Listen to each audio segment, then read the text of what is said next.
Oh, that was great. This is still Movie Baiters with the Farx Brothers spoiler section. What's your most spoilerific take? I think that the least well-handled portion of the story is actually the animals disappearing in Oz. Specifically because there's this beautiful arc that occurs with very little reference in the play that speaks to this broader picture of PR and like the power of narrative and who holds the narrative. And I think that could have been handled in a much more nuanced way in the film format where they were, demonstrating propaganda and how it's filtering through society and various opinions and prejudices that are held by different members of society leading up to, oh my gosh, the wizard is the one who's making the animals disappear. And instead it was just like these random vignettes where it was like, somebody's, terrorizing Dr. Dillamond, and then, wow, all the animals disappeared. So that was the thing I was most disappointed in. But they showed you the cowardly lion in the cage. That was the cowardly lion. That definitely made up for everything. Do you know he ends up becoming the ruler in the third book of I Oz? did not know that. Yeah. Okay, so from this point forward, I can spoil anything from the books, the second act, and going forward. Do you want to take the populism angle of what you just said or the fascism angle of what you just said? Because both are relevant to both the 1900s version of the book and where the Wicked years go. I'm going to need a little more description of what position I'm taking. No, I think you're describing how in populism, the narrative needs to be understood. So the 1900 Wizard of Oz, I would argue the wizard is a bad guy. He's lying to people. Because the first thing you learn is that he's not the great and powerful Oz. He's just a guy behind a thing. It's kind of like what you're saying with the propaganda is like, oh, he's not literally the great and powerful. He's just some guy who ended up here and is screwing around. You find that out in the same movie and in the movie based on the book. What is that trying to say about how larger systems work? I think to your point about, and I want to debate something eventually. This is Movie Baiters, so we debate. What do you think BATE stood for? Or Master Debaters? The thought about the 1900s book is that it might have been referencing Teddy Roosevelt. There's a bunch of different interpretations. So you read the book. You probably I read part of the book. Well, you knew about this. No, I know about Teddy Roosevelt, and I was a history major. What do you know about Teddy Roosevelt? Why do you think what I said makes sense? Because I didn't truly understand it. He spun a very particular narrative about who he was in being a man's man, and often covered over his actual policy decisions with that persona. So it would make sense theoretically that someone who was criticizing his persona might write The Wizard of Oz. The Teddy Roosevelt thing I heard recently was someone was talking about how some of our greatest leaders like Lyndon B. Johnson, who signed the Civil Rights Act, but made people listen to him while he was going to the bathroom, and virulent racist, Lyndon B. Johnson. Teddy Roosevelt, his wife dies or something, and he's got the 4-year-old kid drops her off with a relative. Is like, okay, I'm gonna go explore the West now. Goodbye.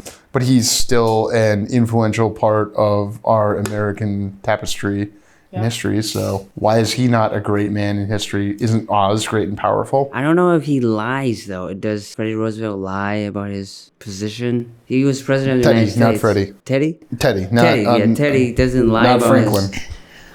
Freddie Roosevelt would be the one that comes for you in your dreams, and he's like in his wheelchair, and he's like, I want to fuck my cousin. Or wait, no, he was married to his cousin. Excuse me. Come on, history major, tell me I'm wrong.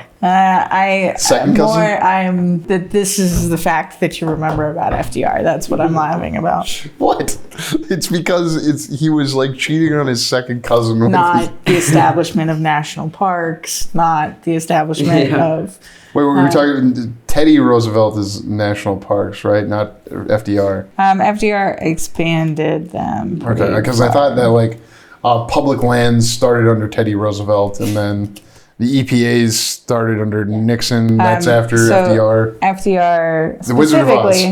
Fact-checking on the spot. Established Olympic National Park, Big Bend, Kings Canyon, Isle Royale, Joshua Tree, Dry Tortugas. Isle Royale? Channel Islands, and 140 other wildlife refuges and national forests. And that was Mr. FDR, That was Mr. FDR. cousin banger, That is one way to describe him. who cheated on his wife and was found with his mistress when he died. Well, my argument is that he was elected president and Oz just came in and lied about it so that he could be the most powerful. Yeah, he comes in from another land and he's like, hey, I'm going to take over this stuff and how's it going? And he starts in this movie of like, oh, let me scare you. Oh, I didn't realize it was you, Alphaba. And like We're in the spoiler section. It's fine. So Oz is Alphaba's dad. Yes. Yes. And I didn't think the movie, like, I could tell that in the movie, and I listened to somebody who didn't know that was the thing, and they, like, interpreted that from the opening scene where, you know, you can't see who came in to cheat with Alphaba's mom, which was an interesting, you know, thing to have happen at the very beginning of the movie. Is like, Yeah. I wonder if my 4-year-old understood that. I don't think she did. Probably not. But he was white too, so it worked out. And because What does that mean? What do you mean? He was white. it was an too, so- interracial couple, Elphaba's parents, because her dad, who was the governor of Munchkinland. This was a multiracial movie, and they had to, since Elphaba is... But are you saying that makes it okay, or I don't know what you're saying that because he was I think white? this is an irrelevant point Yeah. because Alphaba was green. Well, she's green because he's from the other... And I was going to ask... He's green. She's green because of the green elixir. Yeah. The green elixir that he gave... Yes. Okay, got it. That makes sense. In the original like story that the author of Oz was writing is that somebody in this short story gives people goggles that have green on them so they'll see things as being green and therefore better. And that's, you see how that kind of evolved into what is the Wizard of Oz and the Emerald thing, and like Return to Oz, they have to like find green things and say Oz above them to bring back people. Have you seen Return to Oz? No. Okay, so we just sound insane. It's because it's an insane movie. I would not necessarily recommend watching it. It's so much fun, and if you see it as a kid, it's gonna blow your mind. Well, I can't see as a Scare kid you again. for a Yeah. lifetime. How would I see as a kid? I don't think it would Potato. scare like Mila Kunis turning into the Wicked Witch of the West in Oz Great and Powerful scared my kids more than anything in Return of Oz. Well, you know, I'm just speaking from personal experience, but sure, Kyle. Movies have gotten scarier, is my point.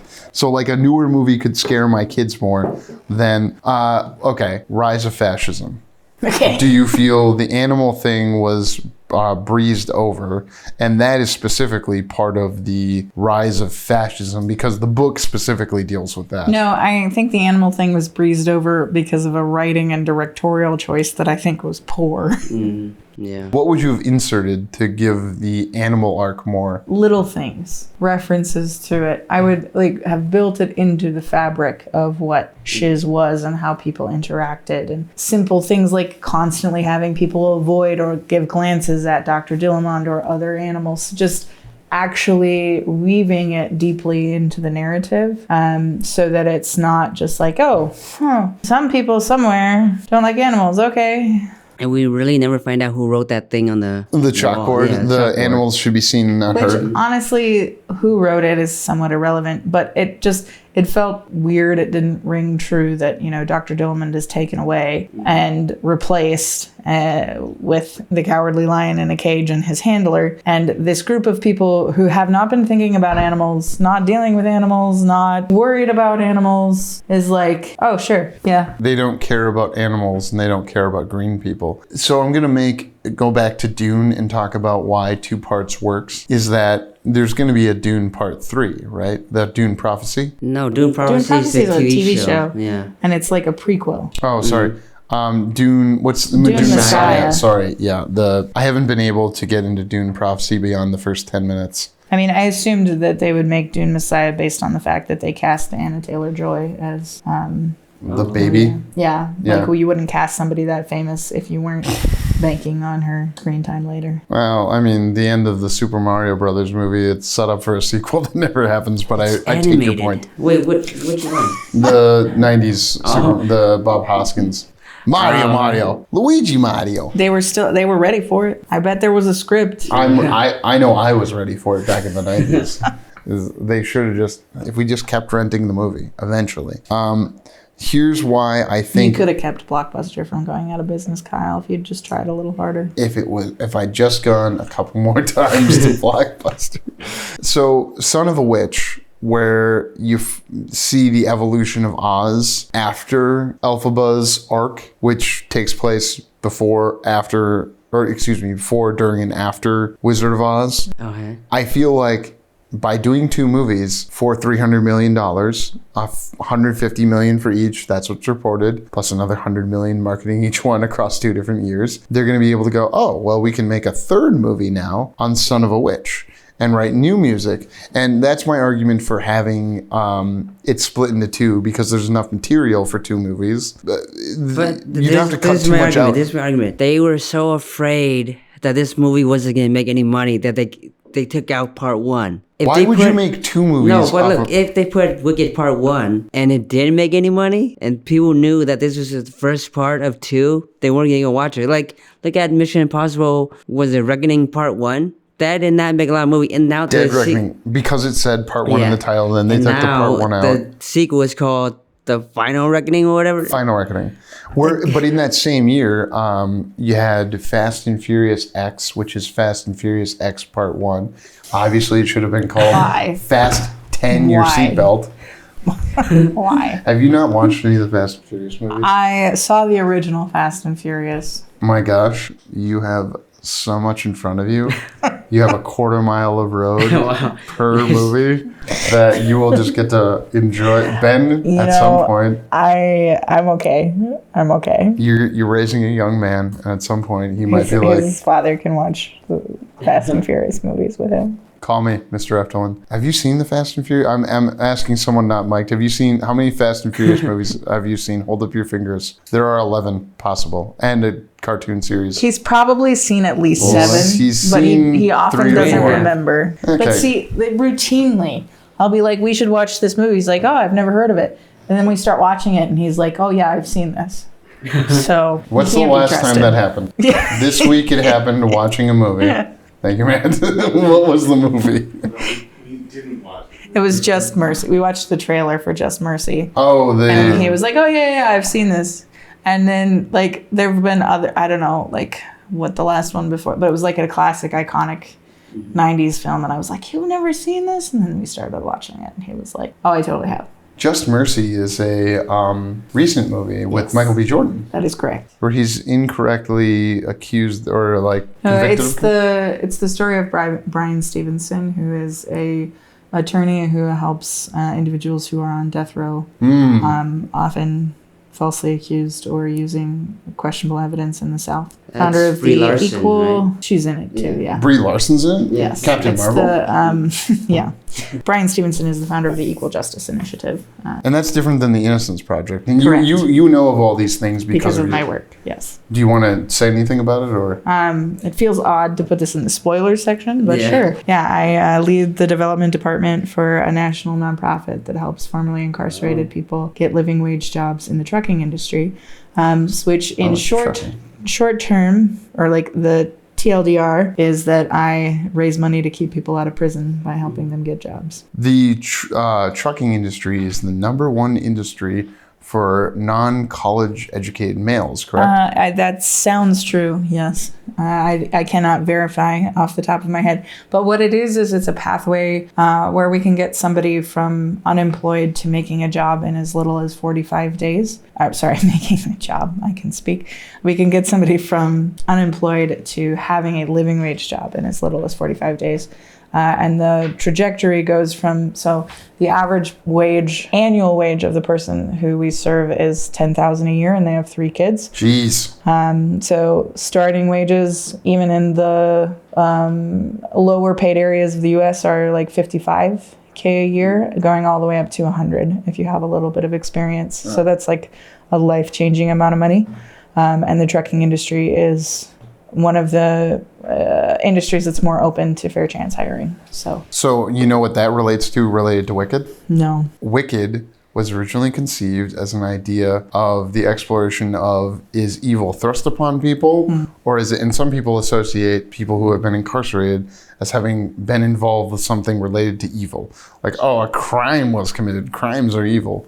So being able to go, oh, well, if the nurture related to the next steps in this, system of things that happen, maybe you could avoid that. Like, could Elphaba have not ended up as the villain in this story had there not been a fascistic system that was hurting people? She's not the villain. Yeah, she's not the villain. She's not the villain in this story. She's one of the best villains in history up till the I still think, 90s. So I know this might not have been the original intent of the book, but I still think that once it's converted into the Broadway musical, it's less about what makes someone good or evil and more about narrative. Propaganda? Yeah, because essentially, you have an arc where it starts with Glinda, who, for the sake of power, has decided to become the spokesperson for Madame Morrible and Oz. To tell a specific story so that Elphaba is perceived in a specific way. A Nicole Wallace sort. I don't get that reference, but sure. Keep going. Some people get that and hate me for saying that. She was the press secretary for George W. Bush. She's on MSDNC. I mean, MSNBC I wouldn't know now. Because I'm 21. Yes, exactly. First president that I remember is Obama. Not enough people make comparisons between Nicole Wallace and Galinda. Continue, please. Okay. I'll take your word for that, Kyle. It's really about who is deciding what is said about the animals, about Elphaba, and who plays party to that, and less about what's good and what's evil. Because in the end, it's not a question of is Elphaba good or evil? It's do people perceive her as good or perceive her as evil? I agree that is the narrative that is relevant to the Wicked Years story. I don't really have a counter to... Do you? I do not, no. I don't think she was the villain. Well, okay, who's the villain of Wicked? Episode 1. The wizard is definitely the villain. So if you're asking about the Broadway musical, it's definitely the wizard. But the way that Wicked Episode 1, as you're calling it, is written, it's... The Phantom Menace? No, yes. You got that one? I did, yes. So Darth Maul comes in. Oh, is his two-sided? He's got a two-sided wand? I hope you all were prepared for this when you go see Wicked. There are lightsabers. No, I need a wand. So this is another thing that I think is actually poorly handled in how it's written. Get him. I have some complaints about the writing and directing. It is true. Take a John Chu. Now, I also think John Chu should be immensely proud of the work that he's done. Step Up 3D, baby. Now you've seen Not the that two. one. Step Up 3D. I've seen that almost one. every one of this guy's movies except for the Step Up movies. Everybody's got to start somewhere. Yeah. For No, it's instance, good. I worked on some JK production films. Yeah, everyone's got to start somewhere. They will someday be my step-ups. It's true. Anyway, go. Michelle Yeoh. So she is the closest thing to a villain in the film. But really, when you're talking about protagonist, antagonist, that relationship most of the way through is Galinda and Elphaba. And I think what feels weak about it is then it has to switch, but there wasn't a through line of a true antagonist running from beginning to end. So your antagonist is Galinda, Elphaba, and then they make peace, and then it's all like, oh, wait, we need a different one. Counter, as soon as you get to the Shiz, which is a dumb name that the author should have known I would make fun of. But they have a shizstress. I have a Shizstress too in the back of my toilet. When they get to the Shiz, Galinda makes it clear her objective is to study under Michelle Yeoh's character. What's her name? Madame Morrible. Madame Warble? Morrible. Horrible with an M at the front. Morrible. Because the author's name starts with an M. Morrible. So Madame Morrible. Galinda makes it very clear she wants to study from her, but she makes it clear that she wants to apprentice Elphaba. And so a dichotomy is set up immediately of the popular girl isn't the one the teacher wants to teach. And for a lot of nerds, I'm sure that, rings home of like, oh, I'm more popular with the teacher and less popular with the, students in the class. And that's something that is bad up until like 7th grade. And then like, oh, now I'm getting ready to go to college, and that's good. And that's why I think like, that works for children. This is a children's story. I took my 4-year-old to see it. I think 4-year-olds, 14-year-olds, and 24-year-olds are more who this story is for, much like Fast and Furious. I mean, I disagree with it. How do you disagree? No, the point is this is a Midwestern disagreement show. Listen. Welcome to Movie Vaders with the Farx Brothers. I was a child in the 90s. You were? The golden age. Wait, no, you weren't. You're 21. The golden age of Disney and lifelong scarring children's movies where we dealt with deep topics and Continue. horses died. Which horses die in which Never movie? ending story. Oh, yes. I'm sorry. Yes, of course. Like there That's was an 80s movie, isn't it? Yeah, I probably did. But you saw it in the 90s But because of VHS. I was a child in the 90s, so I saw it in the 90s. I understand. Children have capacity for really like profound storytelling, and the whole like teacher likes me better than you is not Compelling. a strong Are you kidding me? story. Because Galindo wants Morrible to teach her, and then that's where the story changes. Is Yeah, but they Elphaba- don't do anything with that. How much. many children are like, I'm the pretty popular one, and my teacher likes that ugly kid more than me? I think It's not that relatable. There's Wicked an in absence of general an appeals. empathetic device.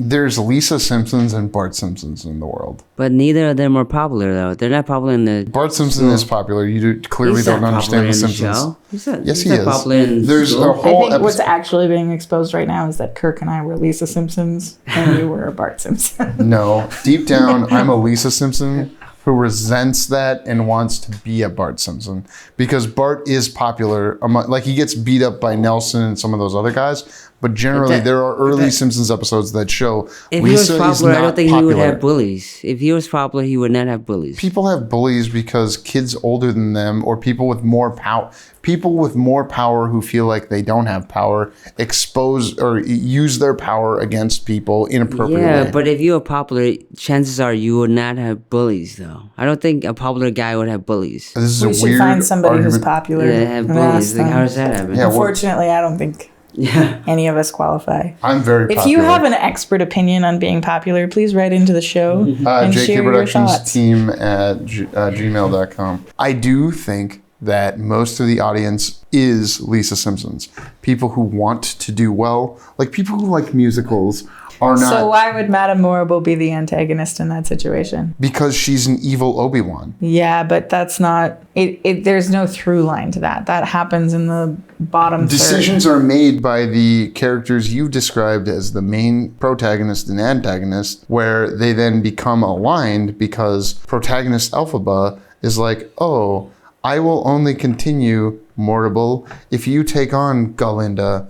And then she takes on Galinda and gives her a wand. And then that ultimately leads to Galinda's place within the corporate media structure that allows for Elphaba to be None of cast as these the things though deal villain. with the desire line or empathetic device. Like there's nothing. Empathetic device. What is the empathetic device of Wicked? Well, each person has one, and how much you like them depends on that. In Galinda's case, her empathetic device is that she's popular and she's beautiful. We love popular, beautiful people. You brought it up when you said we casted Jackson to try to like take the edge off of what a complete jerk he was. You're popular and beautiful, Jackson. That's the thing to take away from this. That's why people love you. In Elphaba's case, they very intentionally, in the prologue, have the scene with her as a little girl being rejected by her father to build empathy. The empathetic devices they're basic.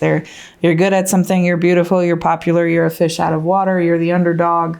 There's just a small collection of them, but they're the things that make us root for people and care. Can I push back? Sure. That scene you described, it's not that her father is specifically mean to her. It's that he misperceives that the reason that Elphaba's sister is sad is because of Elphaba and not the people that were being mean to Elphaba's sister. But And then he's like, oh, you shouldn't have done that. And it's like adults misunderstanding what was going on is a frustration I see in children all the time. Yes. For the two that I experience on a regular basis. I was speaking fairly broadly. I wouldn't argue with that at all. Fair enough. Thank you. She's conceded a point to me. This is a bait show. Yeah, but You're coming to bait. Come on, Kirk. Bait me hard. I still don't see how that makes Michelle Yeoh's character the antagonist, though. She's a She's not. secret antagonist. But she's not directly foiling. So it's almost like you have two movies, except for you don't. You do. The one this year and the one next year. Sorry. For the audience, since this is not a visual media, my eyes just rolled back into my head as far as they physically could go. Yeah, you're going to be okay. Call someone. The foils that are existing between Elphaba and Galinda almost completely resolve about halfway to 2/3 of the way through the movie. Really, the only remaining ones is Galinda just continues to be a manipulative witch, and You said witch, but you I did. stumbled on the first I letter did. there. Witch, I and- said what I said. I'd rather be famous instead. Sorry. and Fiyero. Fiyero kind of pulls the tension between them through the end. But everything that follows the moment where tension is established between the three of them, and it's like, and Galinda, who then in that moment becomes Glinda, becomes aware of the love triangle, even if she's not admitting it to herself. Everything that follows that moment has nothing to do with that conflict or tension. Oh, because it goes into the broader conflict of Oz. Right. But that broader conflict of Oz was absent from the first 2/3 of the movie. Except for the wizard coming to bang Elphaba's mom. Prologue. Yeah, but that part doesn't come up again until the second movie. So there are things that are strands that will be taken up in the next movie. My point was that the broader Oz is a part of this. It's kind of like in Harry Potter. There's like, there's stuff going on outside of the wizarding, in the broader wizarding world that is not seen at Hogwarts, but we're stuck at Hogwarts. But then we know, like, Yeah, stuff's but going on. Voldemort Yeah, comes to Voldemort Hogwarts. is the most important character outside of Hogwarts. And Morrible is at Hogwarts, kind of like Quirrell is at Hogwarts in the But same the way. Oz isn't. Like, Yeah. no, denied. I appreciate the point that you're Oz trying is to make, the Ministry but of denied. Magic, okay? Denied. Oz is the Denied. Minister. No, Oz is Voldemort. Oz is not Voldemort. If you Oz make is Voldemort, old Oz is yeah. Voldemort. Why is Oz Voldemort? Because it's like, if you're gonna make the connection that Quirrell is Madame Morrible, you have to like take it to the next step, which is, Quirrell was being controlled by Voldemort. Madame Morrible is in cahoots with Oz. But Oz doesn't have power without Morrible, because Morrible is the one who enlists Galinda to be part of her propaganda machine at the end in the interest to of get Oz. her to recruit Alphaba. Like, is Trump the bad guy or is Stephen Miller the bad guy? No, I'm just kidding. They're both the bad guys. I did not agree to this in my pre-show contract. No, in the Gladiator episode, I asked everyone to pick a character and then ended by saying, "Okay, how do they compare to Donald Trump?" And it's like a funny, cause he's president, or going to be, excuse me. Unfortunately, yes. Oh, he is going to be Kirk. president. Half the country doesn't feel that way. More than half. Actually, excuse me, it's not more than half because you didn't get 50. More than half of 65% of the country doesn't feel that way. Afterwards, looking at me, he's like, I definitely voted for Trump. He's shaking his head no, just for the audience. You don't know that we don't have, Republican listeners. Do we agree that the marrying of the industry of Oz Technologies, or whatever you want to call that, and since we don't have any idea what the governmental structure of Oz is, but there is Morrible is a high status person within the universe.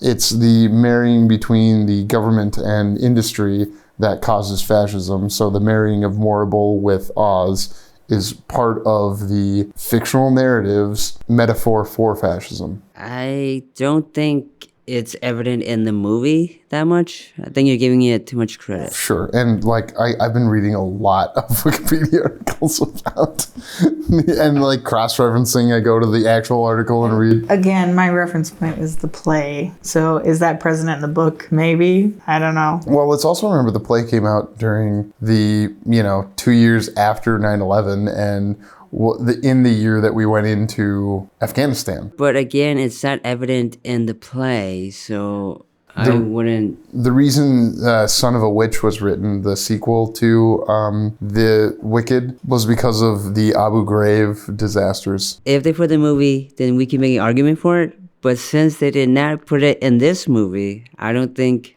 we It's can make an argument for metatextual. it. It's something we know in this reality that is not part of the reality of the movie. It's Kind of like something that you Ariana know.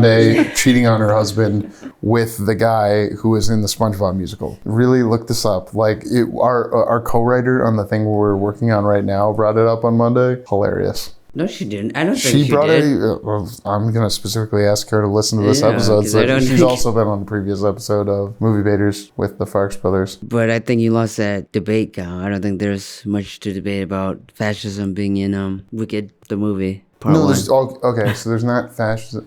Well, you go back to the animal subplot and how people who were once seen as fair and equal citizens of the community are taken out.